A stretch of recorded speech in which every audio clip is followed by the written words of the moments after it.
waxtu jot na ci télévision Futurs Médias mbokk yi ñu ngi leen di nuyu di rafetlu seen ànd ak seen kóolute xibaar diggu bëccëg ak ponk yi ca gën a fës. Badara Mama Yacine dëddu na tey ji ci suba ca diwaanu Tëngéej ba mu fekk baax moom fi nekkoon itam arbitre international jiite woon fi itam kuréel gi lëkkale arbitre yi nekk bootu ci CAF ay at yu bëri ba noppi itam nekkoon maire ab Tëngéej moom Badara Mama Yacine tey ji ci suba la wuy ji boromam. Beneen ponk mbokk yi muy lu jëm nag ci mbas bi ak tolluwaay bi juróom-ñett fukk ak ñaar di limub doomu aadama yu nu gis ci ñoom jàngoro ji tey ji ci altine ji loolu nag bu nu ko waxee itam la mu soxal mooy juróom-benn fukk ak juróom yi ay cas contact lañu ñeenti importé la dañu leen jële biti réew dugal leen fi jaarale ci aéroport international Blaise Diagne fukki ak ñett di transmission communautaire fanweer ak ñett yu tëddoon ci bërëbu fajukaay yi ñibbi nañ ca yooyu jamono ñaar fukk ak benn ci wàjji tawat yi sonn lool ñaari bakkan itam rotatina tey ji ci altina ji bu nu ko xaymaa ñu ñàkk seen bakkan bi mas mi duggee ci réew mi ba léegi ñu ngi toll ci juróom-ñett fukk ak juróom-benn. moom Thione Seck nag tribunal bi gàll na ci loosam ñetti ati kaso yoo xam ne juróom-ñetti weer da koy tëdd ak juróomi million loolu nag di ndàmpaay loo xam ne dañ ko wax ba noppi itam ñu delloowaat koppar yi nga xam ne jëlawoon nañ ko këram mu toll ci ñaar fukki million ak juróom-ñaar ña koy layool nag kontaanu ci mbir moomu ne ñu itam daanu kalaamewaat moom Thione Seck lu jëm nag ci seetal xaalis bu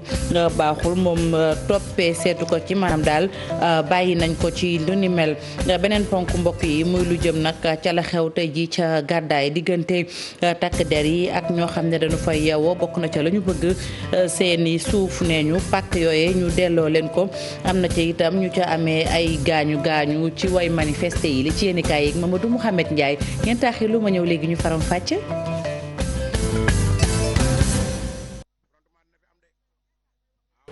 rafetlooti ànd bi ak kóolute bi ci télévision Futurs Médias xibaaru diggu bëccëg yi mbokk yi dañu koy doore ak nanu ko junjee muy tiis wi dal ci Sénégal. Badara Mama Yacine dëddu na tey jii ca diwaanu Tëngéej boobu mu fekk baax moom doomu Tëngéej bi sax nekkoon na nag meerub Tëngéej waaye nekkoon na itam arbitre international jiite woon kuréeluk arbitre yi bootu ci CAF moom Badara Mama Yacine nag bokk na ci ñoo xam ne ay arbitre lañ tey jii di ay doomu Sénégal yi ñu tudd fépp bokk na ci itam ñi nga xam ne ñoo leen tàggat gunge leen moom Badara Mama Yacine nag moo arbitré woon sax final bu CAN 1992 amoon fii ci Sénégal doxoon diggante réewum Côte d'Ivoire ak Ghana dinañ ci dellu siwaat ci nataal bi ci biir xibaar yi. télévision Futurs Médias ci sama kàddu di ko jaale ñëpp ñu yëngatu ci wàllum tàggat yaram askanu Sénégal rawatina waaye itam doomi Tëngéej ci beneen ponku mbokk yi des ba tey rek ci ñi nga xam ne ñoom ñu dëddu loolu nag mën na si na ko waxee ca foofee ñu naan dàngu xam ngeen ne dàngu gox la bu nekk ca diwaanu Tëngéej moom nag sëggi jullit ya foofee la nekk la ñu gis rek askan wa mooy ña fa tëdd dëddu daa mel ne dafa am càggante gu bawoo ci ñi nga xam ne ñoo yore mbir mi jëm ci daw làqu yooyu bokk na ca tax ñu wax ko ne ñu sëggee daal na mu mel doy na waar la ñu bëgg rek mooy dañoo bëgg ñu gën koo toppatoo bu baax a baax Ousseynou Thiam lañ ci àndal ak Ahmadou Bamba Samb. ñi ngi fii ci sëgu dàngu mu doon nag sëg yi nga xam ne nii daanaka moom la ñu gën a fréquenté fii ci département bu Tëngéej melokaanam tey jii nag soxal bu baax notable yi nga xam ne nii ñi ngi yeewoo fii ci dàngu. armeel yi gën a rëy si Tëngéej gën a rëy si armeel Sénégal dafa fees fi mu ne ba nga xam ne kenn amatul foo suul fekk ay fan yu néew daa ñu bëgg a suul yi am fu ñu ko def miir yëpp daanu na te miir bu daan ñiy garde si bu dañu nekk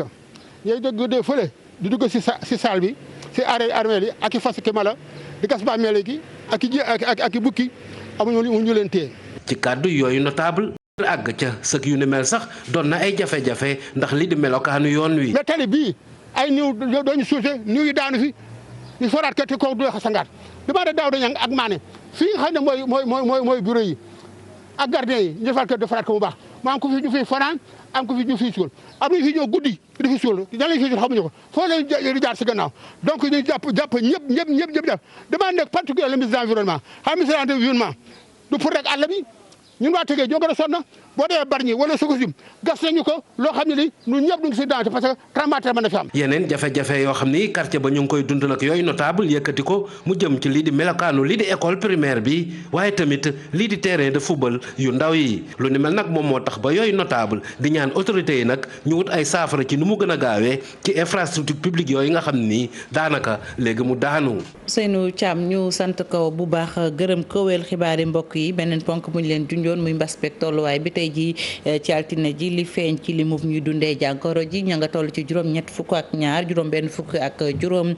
cas contact lañu maanaam dañ leen koo wàll fii ñeent yi jóge ca biti réew jaar ci aéroport international Blaise Diagne fukk ak ñett bokk ci transmission communautaire fanweer ak ñeent ci ñi tëddoon ci bërëbu fajukaay yi wér nañu ba fas yéene dellu ci seen njaboot ñaar fukk ak benn loof lool beneen xibaar bu nu mën a jàpp mooy tey ci altine ji ñaari doomu aadama ñàkk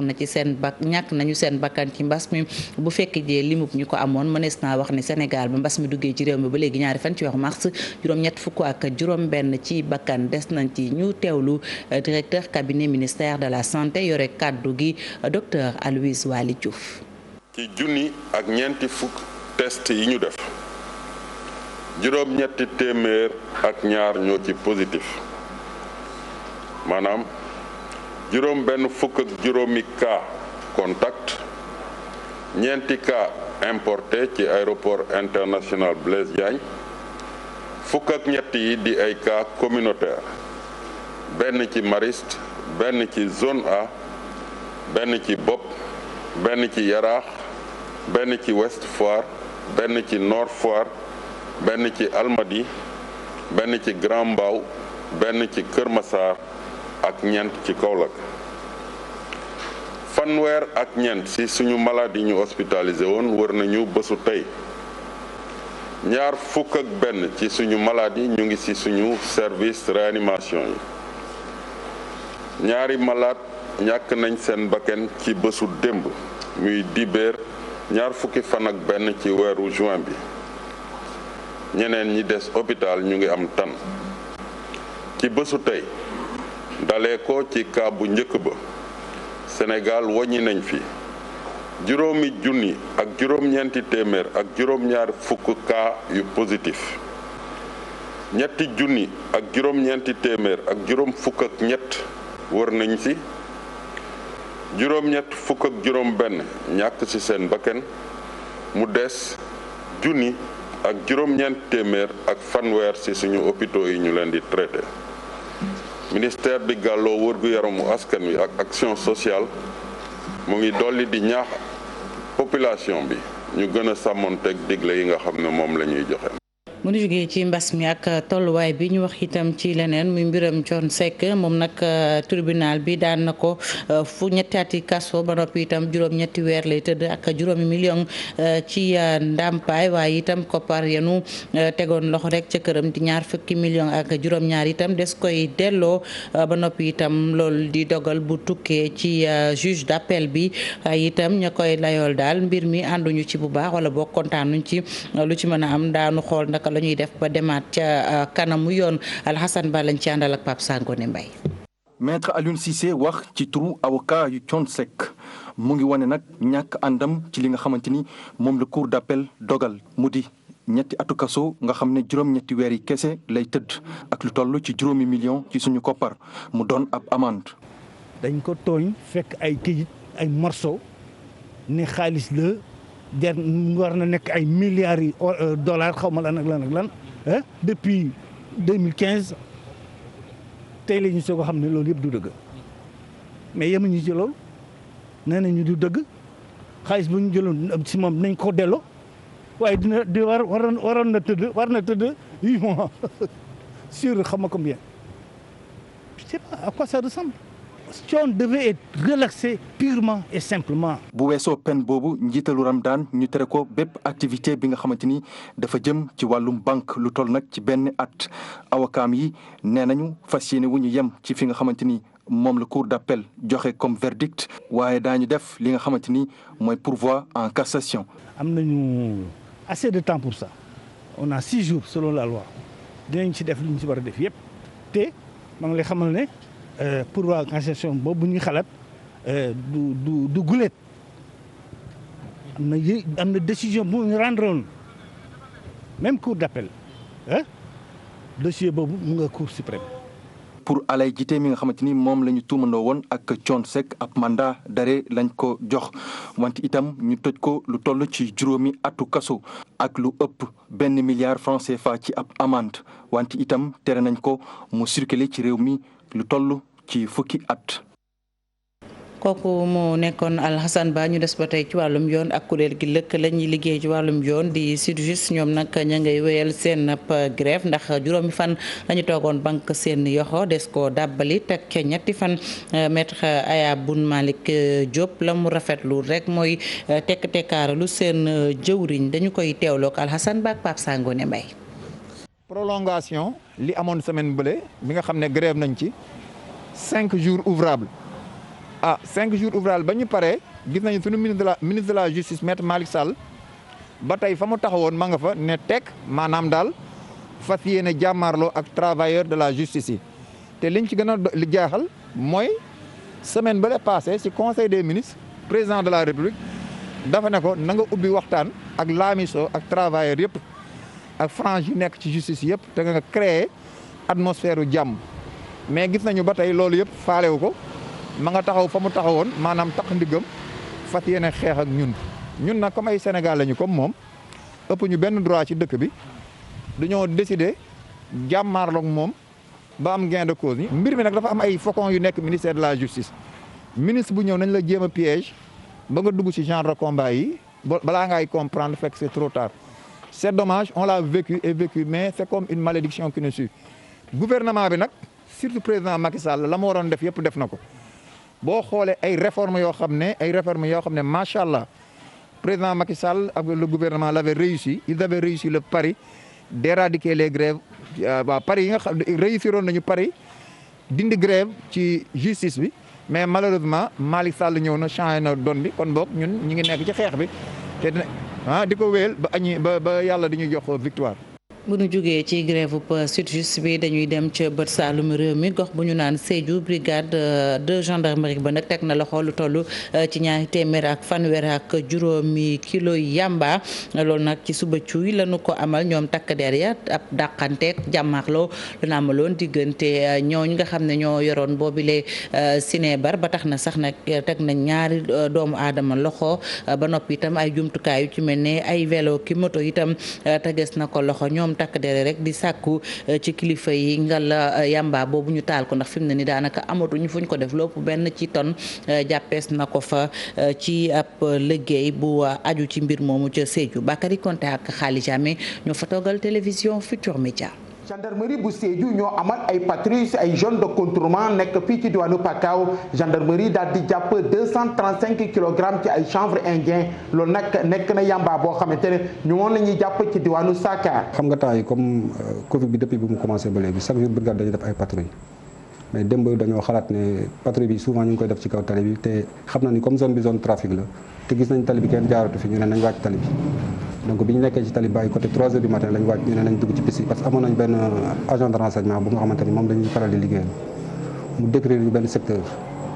comme nii rek ñu wàcc secteur boobu def teg suñu équipe bi ñu fa toogee ba ay côté 6 heures 30 am benn bande bu dal suñ kaw ñu yor ay vélo ñu yor ay moto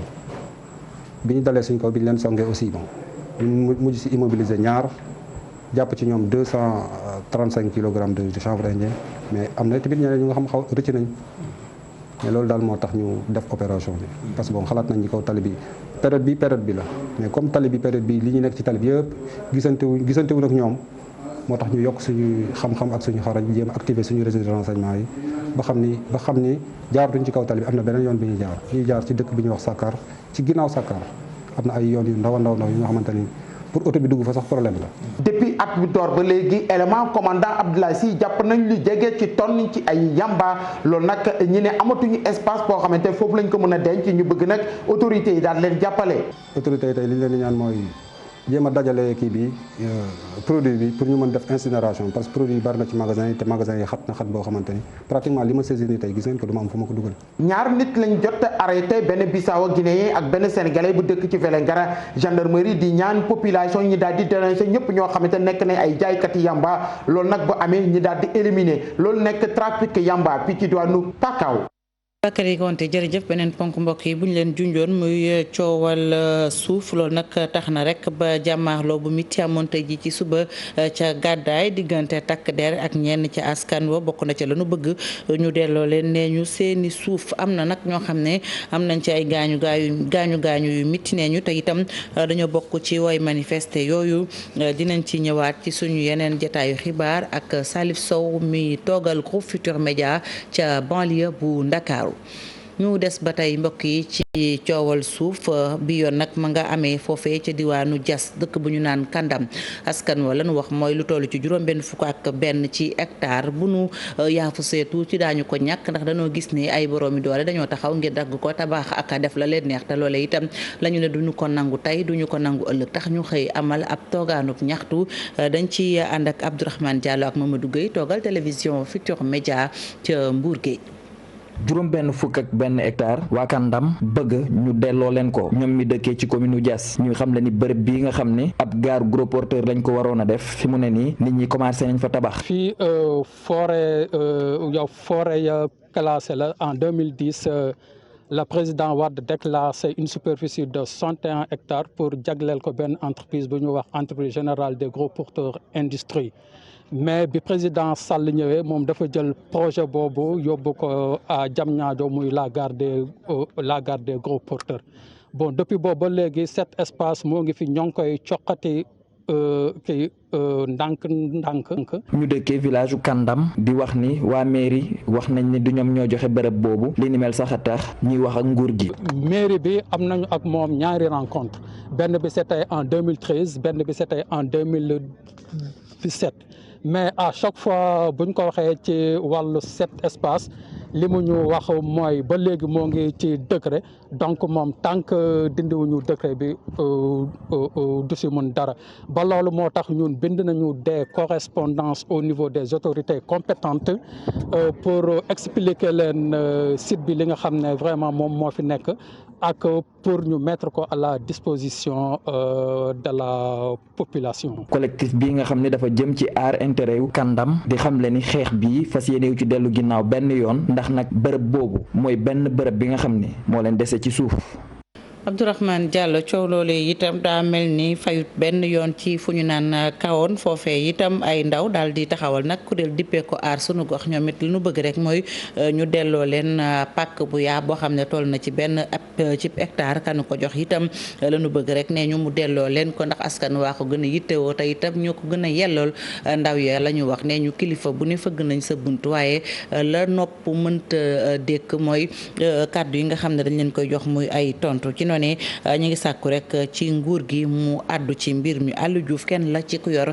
kàddu ko kuréel goo gilee yooyu kàddu ki ko taataan di Ibrahima Diame ak Faly Gueye ñoom ñoo toogal groupe Futurs Médias ci diwaanu Saloum. sunu xeex bi nag donc loolu la dem nañ ci population bi waxtaan ak ñoom ñëpp ànd nañ ci woo nañ conseillers municipaux yi woo nañ acteurs politiques yi de tout bord ak foo mu nekk. parce que sunu plateforme bi nekkul plateforme boo xam ne nii dafa politique donte nag ñi ko composé mën nañ bokk parti bu leen neex bokk nañ APR ñii bokk nañ AFP ñii mosuñ politique ñii société civile lañ bokk loolu n'est-ce pas moom moo indi tey point de presse bi nga xam ne ñu ngi koy def nii. waaye loolu li ma ci teg leen la rek dama bëgg a wax rek ne Moon Ndiaye Rahma bu fekkee dafa am dooleem ñun nag tamit am na lu ñu yoon may wax nañ ko léegi lii nga xam ne n'est-ce pas état moo ko moom ça doit servir à la collectivité. bien bu état la te ñun ñooy état nañu ko delloo moo gën ñu koy jël di ko dox benn waa joo xam ni suba lu ko neex mu def fii te lam fii def fii dafay bëgg ñëwaat dugg ci poosam commune bi duñ ko gis dig nañu sax ambulance ay waxam est-ce que ñun tey dinañ nangu lii nga xam ne mooy sunu suuf si ñu mën ko échanger ak ambulance bi ñuy jox bëgg nañu ambulance nag mais duñu ko nangu ñàkk a nangu boobu ñu ko ñàkk a nangu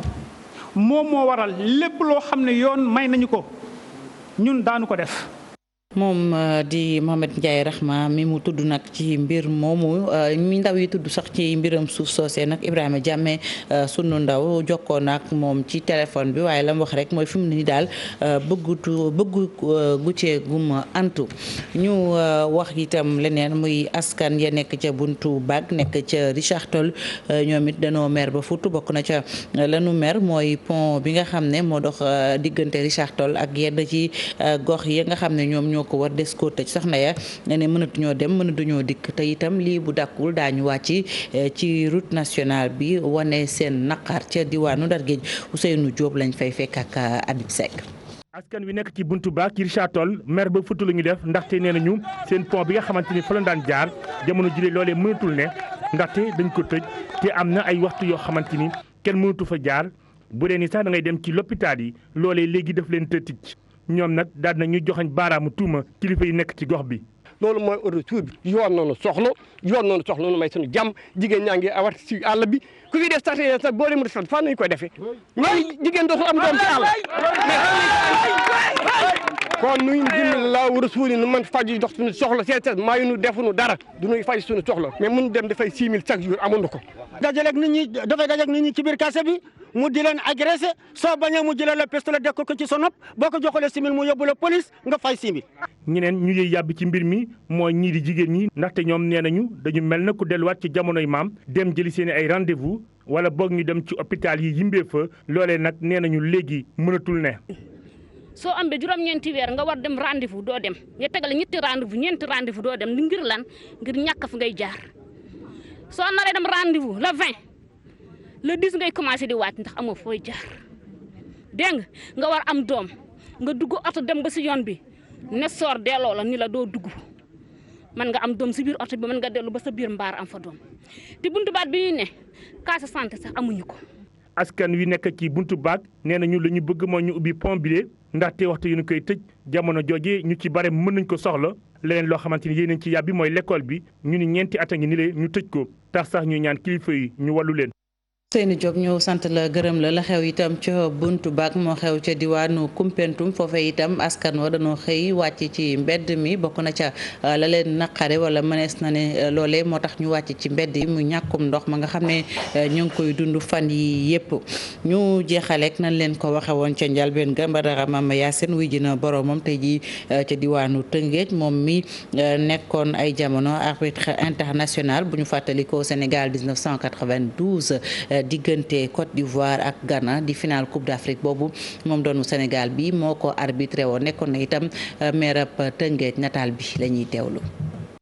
Sénégal ñàkk na kenn ci doomam yi gën a ràññeeku ci àdduna bi Badara Mama Yacine mi ñu xamee woon ci tàggat yaram bii di football ak ci wàllum politique génn na àdduna altine bi 22 ci weeru juin ci Rufisque moom mi soqeekoo ci gox boobu juróom-ñaar fukki at ak juróom mi ngi nii fësal na turam bu baax fii ci Sénégal ci Afrique ak àdduna bi yépp ci arbitrage football bi mu doon yëngu Badara Mama Yacine bi mu nekkoon arbitre bokk na ci compétition football yi gën a màgg mu nekk sénégalais bu njëkk arbitré final Coupe d'Afrique des Nations ca atum 1992 la woon diggante Ghana ak Côte d'Ivoire fii ci Dakar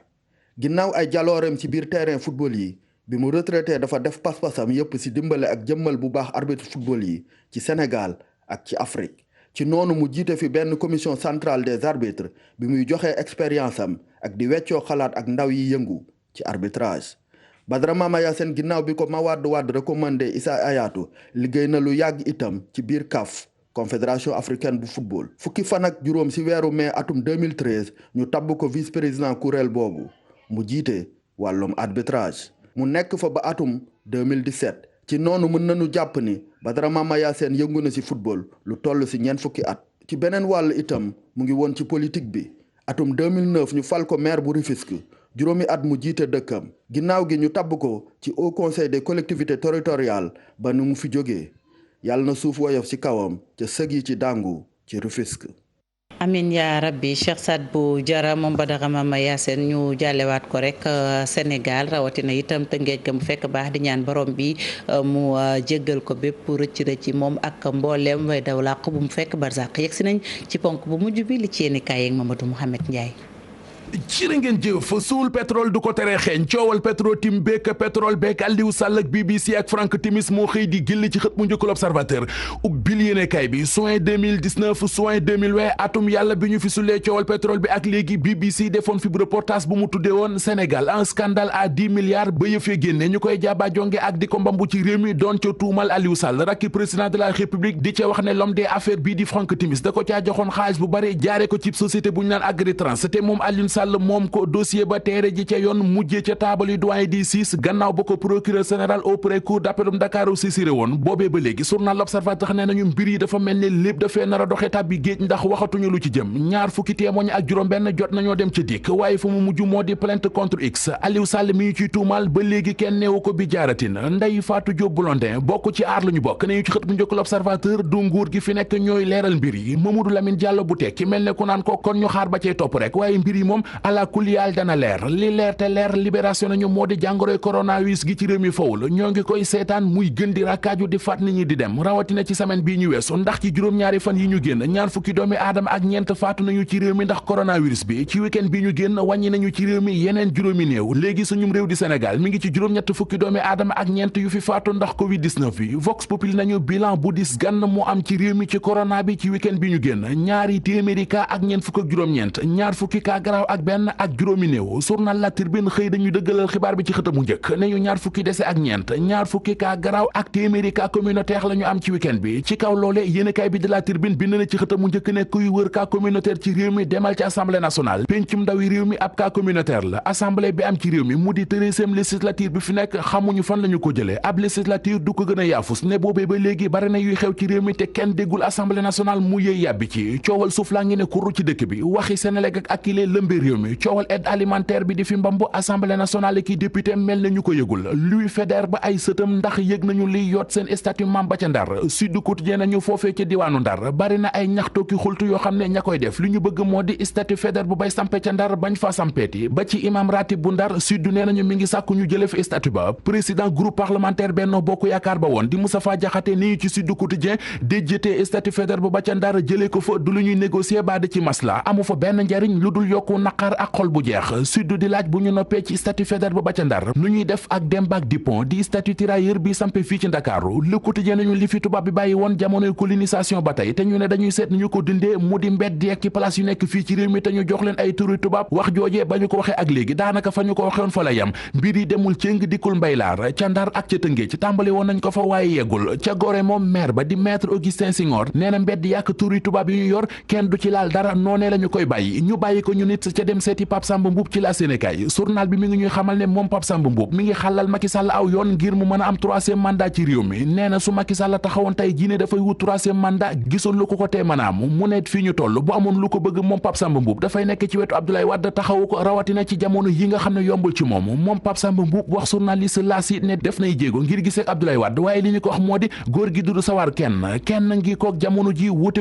kusal mu jëmale kaw mu di taskatu xabaar bii di Cheikh Yérim Seck anki dina kay nañu ginnaaw coowal Bati Plus li ko yóbboon ci yoon am na leneen coow lu ñu koy toppewaat moom Cheikh Yérim Seck ba tax sàndar muy section recherche yi convoqué waat ko tey ji ci suba gile yoon coowal avortement la di yàq biir am na déjà ñetti nit ñu tegagum loxo ci mbir yi mu di benn infirmier benn mineur ak xaritam bu jigéen enquête nañu tuumay avortement la war a règlement de compte lu mu ci mënti doon dana leera ci enquête ba li tukkee ci enquête bi gendarmerie doon def ci scandale bi ñu ne moo am ci séddaleem dund gi ca village bi di cepp mayel journal Source A xëy nañu ko baaxee ci xëtam mu njëkk ya ca feeñ bokk na ci ne am na ay nit yoo xam ne sédd nañu leen ca dund ga te bu ñu jugee ca dëkk ba dem dëkki Touba kenn xamul kañ la woon jeune chef religieux bi demoon gendarmerie jéebaane ji scandale ba wax ci Source A ne village bi di cepp mayel atum 1983 ci la ñu ko effacé woon ci région bu Diourbel. Mouhamed Ndiaye ñu sant ko bu baax gërëm ko sant leen yéen tamit ci safo bi ak kóolute bi rédaction bi ngoon dina fi teew ci kàttan yàlla ci yeneen jotaayu xibaar jaa ngeen jëf ci seen cofeel kóolute bi ak safo gi di leen ñaanal kenn dalal jàmm di ngeen sàkk di ko sàkku ci yéen fu ngeen mën a nekk ci àddina